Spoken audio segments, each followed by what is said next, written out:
पिछले एपिसोड में हमने देखा कि चेन यी और मियाओ जिंग को आखिरकार 6 साल पहले लगी आग का पूरा सच पता चल गया था। वहीं दूसरी तरफ दोनों ने मिलकर मिस्टर जांग के खिलाफ सबूत इकट्ठा करने का फैसला भी कर लिया। अब देखते हैं आगे क्या होता है।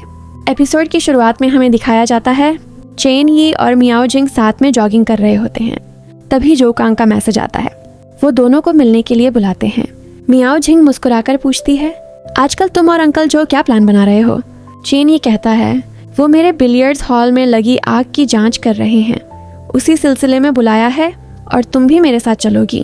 दूसरी तरफ हमें वही आदमी दिखाई देता है जिसने चेन यी के बिलियर्ड्स हॉल में आग लगाई थी। वो अपने कुछ साथियों के साथ एक रेस्टोरेंट में बैठा होता है। तभी वहाँ मिस्टर ताओ आते हैं।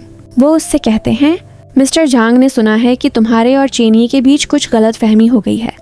वो चाहते हैं कि अब तुम चेन यी से दूर रहो। दोस्तों, इसका मतलब साफ था, बिलियर्ड्स हॉल में लगी आग मिस्टर जांग ने नहीं लगवाई थी। इसके बाद मिस्टर ताओ उसके सामने पैसों से भरा एक बैग रख देते हैं। वो आदमी जैसे ही बैग उठाने लगता है, मिस्टर ताओ उसे रोकते हुए कहते हैं, इतनी भी जल्दी मत करो, पहले तुम्हें और तुम्हारे लोगों को मिस्टर जांग के लिए एक आखिरी काम करना होगा। अगले दिन मियाओ जिंग और चेन यी ऑफिस पहुंच जाते हैं। इस बार दोनों ने मिलकर जांच करने का फैसला किया था। मियाओ जिंग सीधे उस कर्मचारी के पास जाती है जिसके कंप्यूटर में कंपनी के सारे कॉन्ट्रैक्ट्स की जानकारी होती है। वो कहती है, मैं ऑडिट टीम से हूँ, मुझे शिपिंग डिपार्टमेंट के सभी कॉन्ट्रैक्ट्स की लिस्ट चाहिए। वो कर्मचारी मना करते हुए कहता है, मैं आपको ऐसे ही ये लिस्ट नहीं दे सकता। मियाओ जिंग कहती है, ये बहुत ज़रूरी काम है। वो आदमी जवाब देता है, मुझे पहले अपने सुपरवाइजर से पूछना होगा। तभी मियाओ जिंग तुरंत कहती है, मिस्टर चेन ये शिपिंग डिपार्टमेंट के मैनेजर हैं, आप उनसे पूछ लीजिए। वो कर्मचारी तुरंत चेन यी को फ़ोन करता है। चेन यी बिना देर किए कहता है, मियाओ जिंग को जो चाहिए दे दीजिए। इसके बाद वो कर्मचारी कॉन्ट्रैक्ट्स की पूरी फाइल मियाओ जिंग को दे देता है। मियाओ जिंग तुरंत स्टोर रूम में जाती है और उन सभी कॉन्ट्रैक्ट्स की फ़ोटो खींचकर चेन यी को भेज देती है। इसके बाद मियाओ जिंग मिस्टर सिन के केबिन में जाती है। मिस्टर सिन उसे देखते ही कहते हैं, आओ मेरे साथ एक गेम खेलो। मियाओ जिंग जल्दी जल्दी खेलने लगती है। ये देखकर मिस्टर सिन कहते हैं, तुम तो इतना जल्दी नहीं खेलती थी, क्या हुआ? मियाओ जिंग कहती है, आजकल मेरे पास बहुत काम है इसलिए जल्दी में हूँ। मिस्टर सिन मुस्कुराकर कहते हैं, जल्दी के चक्कर में अंजाम मत भूल जाना वरना हार जाओगी। दोस्तों, यहाँ पर मुझे पहली बार मिस्टर सिन पर थोड़ा शक हुआ। उनका व्यवहार आज कुछ अलग लग रहा था। फिर मिस्टर सिन कहते हैं, मैंने तुम्हारे सारे पेपर वर्क देखे हैं, तुम इतनी गैर जिम्मेदार नहीं हो सकती। मियाओ जिंग कहती है, आजकल काम बहुत ज़्यादा है, शायद इसलिए मुझसे कुछ गलतियाँ हो गई। अगर मेरी गलती है तो आप मेरी सैलरी से पैसे काट सकते हैं। मिस्टर सिन कहते हैं, मैंने तुम्हें इसके लिए नहीं बुलाया। तुम्हारी अकाउंट्स रिपोर्ट में बहुत सारी गलतियाँ हैं, लेकिन इस अकाउंट में इतना ज़्यादा कैश आता है कि किसी का ध्यान उन गलतियों पर गया ही नहीं। वो आगे कहते हैं, हुआयुन कंपनी ने हमारी कंपनी के साथ इसलिए हाथ मिलाया था ताकि उनका अकाउंट साफ दिखाई दे, लेकिन अगर हुआयुन कोई गैर कानूनी काम करेगी तो उसका असर हमारी कंपनी पर भी पड़ेगा। मियाओ जिंग कहती है, मुझे लगता है मिस्टर जांग इसका कोई रास्ता निकाल लेंगे, वो अपनी कंपनी पर दाग नहीं लगने देंगे। इसके बाद मियाओ जिंग उन्हें सब कुछ बता देती है। वो बताती है कि कैसे ट्रकों की नंबर प्लेट बदलकर सामान की डिलीवरी की जा रही है। मिस्टर सिन कहते हैं, यही वजह है कि अगर वो ट्रक पकड़े भी जाते हैं तो उनका सीधा संबंध हुआयुन कंपनी से नहीं निकलता। मियाओ जिंग कहती है, बिल्कुल सही, और हमारे पास अभी कोई पक्का सबूत भी नहीं है, इसलिए पुलिस भी हुआयुन कंपनी के खिलाफ सर्च वारंट नहीं ले सकती। मिस्टर सिन कुछ देर उसे देखते रहते हैं, फिर कहते हैं, इतनी बड़ी परेशानी का सामना करने के बाद भी तुम पीछे क्यों नहीं हट रही? मियाओ जिंग चुप रहती है। तभी मिस्टर सिन मुस्कुराकर कहते हैं, लगता है तुम्हारे पास पहले से कोई प्लान है। दूसरी तरफ चेन यी अपनी कंपनी के एक ड्राइवर से पूछता है, हमारा पुराना ड्राइवर कहाँ है? दूसरा ड्राइवर बताता है, उसकी तबीयत खराब है, इसलिए मिस्टर ताओ ने कुछ नए ड्राइवर रख लिए हैं। तभी नए ड्राइवर वहाँ आ जाते हैं। उन्हें देखकर चेन यी को थोड़ा शक होता है, लेकिन वो उस समय कुछ नहीं कहता। उधर मियाओ जिंग के पास चेन यी का मैसेज आ जाता है। वो मिस्टर सिन से कहती है, मुझे लगता है मिस्टर जांग ने ट्रकों के लिए नया रास्ता इसलिए बनाया है ताकि गैर कानूनी सामान आसानी से बाहर भेजा जा सके। जब हमारी ऑडिट टीम यहाँ से चली जाएगी तब भी मैं यहीं रुककर आगे की जांच करूंगी। उसी रात जो ड्राइवर बीमार था वो वापस आ जाता है। चेन यी उससे पूछता है, अब तबीयत कैसी है, क्या हुआ था? वो ड्राइवर कहता है, कुछ दिनों से मेरे पेट में बहुत दर्द रहने लगा है। तभी चेन यी उसके हाथ में रखा खाना देखकर पूछता है, ये खाना कहाँ से मिला? ड्राइवर कहता है, यही खाना तो यहाँ सभी ड्राइवरों को मिलता है। इतने में खाना खाते ही उसके पेट में फिर से तेज दर्द होने लगता है। वो चेन यी से कहता है, मेरी गाड़ी में एक लाल बैग रखा है, उसमें मेरी दवाई है, जरा ला कर देना। चेन यी गाड़ी से लाल बैग लेकर आता है, लेकिन जैसे ही वो बैग खोलता है उसे उसके अंदर एक डॉल दिखाई देती है। ये वही डॉल थी जो हुआयुन कंपनी के ट्रकों में भेजी जाती थी। चेन यी हैरानी से पूछता है, ये डॉल तुम्हारे पास कहाँ से आई? ड्राइवर घबराकर कहता है, मैंने इसे चुराया नहीं है, ये एक ट्रक से नीचे गिर गई थी। मैंने सोचा अपनी बेटी के लिए घर ले जाऊंगा। उसी समय मियाओ जिंग भी वहाँ आ जाती है। वो ड्राइवर से पूछती है, क्या सिर्फ तुम्हारी तबीयत खराब हुई है या बाकी ड्राइवरों की भी?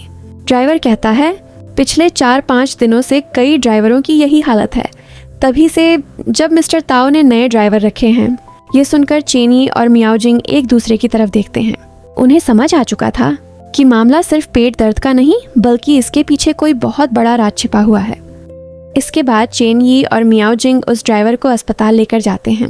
वहाँ चेन यी की नज़र उसकी कमर पर पड़ती है। उसे वहाँ अजीब सी एलर्जी दिखाई देती है। चेन यी पूछता है, ये निशान कैसे हुए? ड्राइवर कहता है, शायद कोई एलर्जी हो गई है। चेन यी फिर पूछता है, तो तुम डॉक्टर के पास पहले क्यों नहीं आए?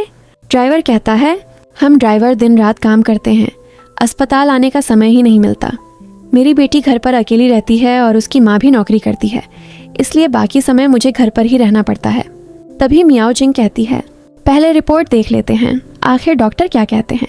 कुछ देर बाद डॉक्टर रिपोर्ट देखकर कहते हैं, मुझे नहीं लगता कि इनकी हालत खाने की वजह से हुई है। इनके शरीर में किसी और चीज़ का रिएक्शन हुआ है। आपकी कंपनी आखिर सप्लाई क्या करती है? ये सुनते ही चेन यी और मियाओ जिंग एक दूसरे की तरफ देखने लगते हैं। इसके बाद दोनों वो डॉल लेकर सीधे जो कांग के पास पहुंच जाते हैं। जो कांग उस डॉल को काट कर देखते हैं। अंदर से एक काला पत्थर निकलता है। मियाओ जिंग हैरानी से पूछती है, ये क्या है? जो कांग कहते हैं, अगर मैं गलत नहीं हूँ तो ये जर्मेनियम मेटल है। इसकी सप्लाई करना गैर कानूनी है, इसलिए मिस्टर जांग इसे इन डॉल्स के अंदर छिपा कर बाहर भेज रहा है। चेन यी खुश होकर कहता है, अच्छी बात है, अब हमारे पास कम से कम एक सबूत तो आ गया। बस कुछ और सबूत मिल जाए, फिर हम मिस्टर जांग को गिरफ्तार करवा सकते हैं। इसके बाद चेन यी और मियाओ जिंग घर वापस आ जाते हैं। घर पहुंचते ही मियाओ जिंग कहती है, चलो पहले मेरे बाल सुखा दो। बाल सुखाते समय चेन यी पूछता है, जब अंकल झो जा रहे थे तब उन्होंने तुमसे क्या कहा था? मियाओ जिंग कहती है, उन्होंने बताया कि पुलिस बहुत पहले से हुआयुन कंपनी पर नजर रख रही है। बॉर्डर पर ट्रकों की तलाशी भी होती है, लेकिन उनमें सिर्फ डॉल्स मिलती हैं, इसलिए पुलिस उन्हें जाने देती है। वो आगे कहती है, लेकिन जब रास्ते में ट्रकों की नंबर प्लेट बदली जाती है तभी उनमें गैर कानूनी सामान भर दिया जाता है और पुलिस को पता चला है कि जिन ट्रकों में ये सामान जाता है वो काले रंग के ट्रक होते हैं। ये सुनकर मामला अब पहले से भी ज्यादा गंभीर होता दिखाई देने लगा। मियाओ जिंग अपनी बात पूरी करते हुए कहती है, और मुझे लगता है कि मिस्टर जांग ने उन ट्रकों के लिए नए रास्ते भी बना दिए हैं। इसी तरह वो गैर कानूनी सामान बाहर भेज रहे हैं। चेन यी मुस्कुराकर कहता है, तुम भी अब अंकल झो की तरह मत बनो, फिक्र मत करो, उनके पास कोई ना कोई प्लान जरूर होगा। मियाओ जिंग तुरंत कहती है, तुम भी पुलिस को अपना काम करने देना, अपनी जान खतरे में मत डालना और हीरो बनने की कोशिश तो बिल्कुल मत करना। इतना कहकर वो चेन यी के बेड पर लेट जाती है और कहती है, चलो अब सोते हैं। चेन यी मुस्कुराकर कहता है, आजकल तुम यहीं सोने लगी हो। मियाओ जिंग भी हंसते हुए कहती है, ऐसे बोल रहे हो जैसे मैं पहली बार यहाँ सो रही हूँ, अब जल्दी से आकर सो जाओ। चेन यी भी उसके पास लेट जाता है। थोड़ी देर बाद वो मियाओ जिंग के ऊपर झुकता है। मियाओ जिंग को लगता है कि शायद इस बार चेन यी कुछ रोमांटिक करने वाला है, लेकिन अगले ही पल चेन यी सिर्फ साइड वाली लाइट बंद करता है और वापस अपनी जगह पर लेट जाता है। ये देखकर मियाओ जिंग हल्का सा गुस्सा हो जाती है। वो दूसरी तरफ मुंह करके लेट जाती है, लेकिन तभी चेन यी पीछे से उसे अपनी बाहों में भर लेता है। अगले दिन मिस्टर ताओ नए ड्राइवरों की लिस्ट तैयार कर रहे होते हैं। एक ड्राइवर पूछता है, सर हमारी टीम को लीड कौन करेगा? तभी वहाँ वही आदमी आता है जिसने चेन यी के बिलियर्ड्स हॉल में आग लगाई थी। मिस्टर ताओ पहले ही उसे पैसे दे चुके थे। अब वही आदमी सभी ट्रकों को लेकर वहाँ से निकल जाता है। रात होते ही पुलिस उन ट्रकों को रास्ते में रोक लेती है। पूरी तलाशी ली जाती है, लेकिन ट्रकों में सिर्फ डॉल्स ही मिलती हैं। इसके बाद पुलिस उसके लाइसेंस और बाकी कागज देखने लगती है। तभी पता चलता है उसके पास ड्राइविंग लाइसेंस ही नहीं है। ये देखते ही वो आदमी भागने की कोशिश करता है, लेकिन पुलिस उसे तुरंत पकड़ लेती है। उसी समय जो कांग भी वहाँ पहुँच जाते हैं और कहते हैं, इसे पुलिस स्टेशन लेकर चलो। कुछ देर बाद पुलिस स्टेशन में चेन यी और मियाओ जिंग भी पहुंच जाते हैं। जो कांग मुस्कुराकर चेन यी से कहते हैं, अब डरने की जरूरत नहीं है, हमने इसे पकड़ लिया है। फिर वो मियाओ जिंग की तरफ देखकर हंसते हुए कहते हैं, घर जाकर चेन यी की नजर जरूर उतार देना। चेन यी हंसकर कहता है, अंकल आप फिर से शुरू हो गए। इसके बाद जो कांग, चेन यी और मियाओ जिंग बाहर आ जाते हैं। तभी वहाँ मिस्टर जांग की गाड़ी आकर रुकती है। वो मुस्कुराते हुए कहते हैं, इंस्पेक्टर जो, आपने तो मेरा बहुत बड़ा काम कर दिया, उस आदमी को पकड़ लिया जो चेन यी को परेशान कर रहा था। जो कांग जवाब देते हैं, उसे तो पकड़ा ही जाना था। दोस्तों, यहाँ से साफ पता चलता है कि मिस्टर जांग ने जानबूझकर उस आदमी को पुलिस के हाथों पकड़वाया था ताकि आगे चलकर वो उनके लिए परेशानी न बने। इसके बाद मिस्टर जांग जो कांग से कहते हैं, चलिए आज एक बिलियर्ड्स का गेम हो जाए। जो कांग कहते हैं, नहीं अभी मुझे थोड़ा काम है। तब मिस्टर जांग कहते हैं, ठीक है, फिर मैं चेन यी और मियाओ जिंग को अपने साथ ले जाता हूँ। जो कांग दोनों से कहते हैं, अपना ख्याल रखना। इसके बाद तीनों एक ही गाड़ी में बैठकर निकल जाते हैं। रास्ते में मिस्टर जांग अपनी सेक्रेटरी से कहते हैं, इंस्पेक्टर जो इतने अच्छे इंसान हैं, फिर भी आज तक उन्होंने शादी क्यों नहीं की। फिर उन्हें अचानक कुछ याद आता है। वो कहते हैं, हाँ 6 साल पहले जिस बिल्डिंग में आग लगी थी उसमें एक लड़की की भी मौत हो गई थी। शायद वही उनकी होने वाली पत्नी थी। मुझे उसका बहुत अफसोस है।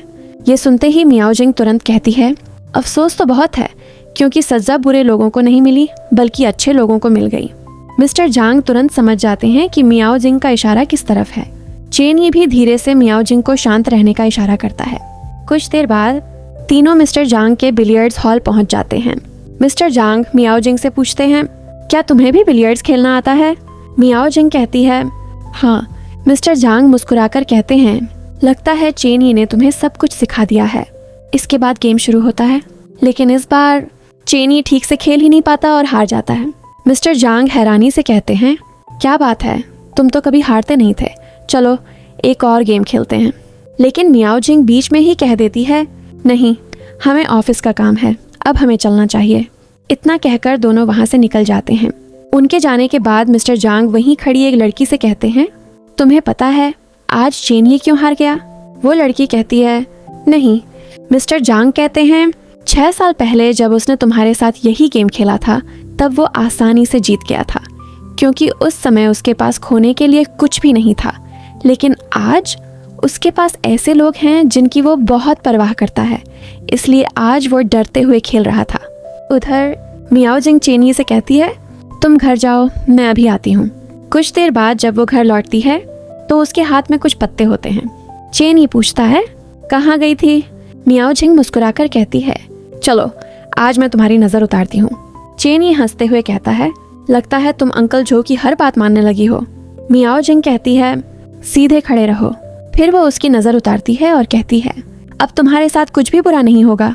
चेन यी धीरे से पूछता है, तुम्हें मुझ पर भरोसा है ना। मियाओ जिंग बिना देर किए कहती है, हाँ बहुत भरोसा है, लेकिन याद रखना हम जो भी कर रहे हैं उसमें हम दोनों का जिंदा रहना ज़रूरी है, इसलिए अपनी जान कभी खतरे में मत डालना। चेन यी मुस्कुराकर कहता है, ठीक है। अगले दिन मिस्टर सिन अपनी गाड़ी के पास पहुंचते हैं, लेकिन अचानक उन्हें कुछ अजीब लगता है। वो गाड़ी के नीचे झुककर देखते हैं और वहाँ एक GPS ट्रैकर लगा हुआ होता है। दोस्तों, यही वो गाड़ी थी जिसे लेकर मियाओ जिंग जांच करने गई थी। यानी अब मिस्टर जांग को सब कुछ पता चल चुका था। अगले दिन ऑफिस में मियाओ जिंग अपनी टीम से कहती है, अब यहाँ का सारा काम पूरा हो चुका है, तुम सब लोग वापस जा सकते हो। और इसी के साथ आज का एपिसोड यहीं ख़त्म हो जाता है। तो दोस्तों, आज के एपिसोड में चेन यी और मियाओ जिंग ने मिलकर मिस्टर जांग के खिलाफ कई बड़े सबूत इकट्ठा कर लिए। वहीं दूसरी तरफ ये भी पता चल गया कि डॉल्स के अंदर गैर कानूनी जर्मेनियम मेटल की तस्करी की जा रही थी। लेकिन सबसे बड़ा झटका आखिर में मिला जब मिस्टर सिन की गाड़ी के नीचे GPS ट्रैकर मिला। यानी अब मिस्टर जांग को शायद इनकी पूरी जांच की भनक लग चुकी है। अब देखने वाली बात ये होगी कि क्या चेन यी और मियाओ जिंग समय रहते मिस्टर जांग के खिलाफ पक्के सबूत जुटा पाएंगे या फिर मिस्टर जांग पहले ही अपना अगला कदम उठा देंगे। अगर वीडियो पसंद आई हो तो वीडियो को लाइक कर दीजिए और चैनल को सब्सक्राइब करना बिल्कुल मत भूलिए। मिलते हैं अगले एपिसोड में, तब तक के लिए बाय बाय।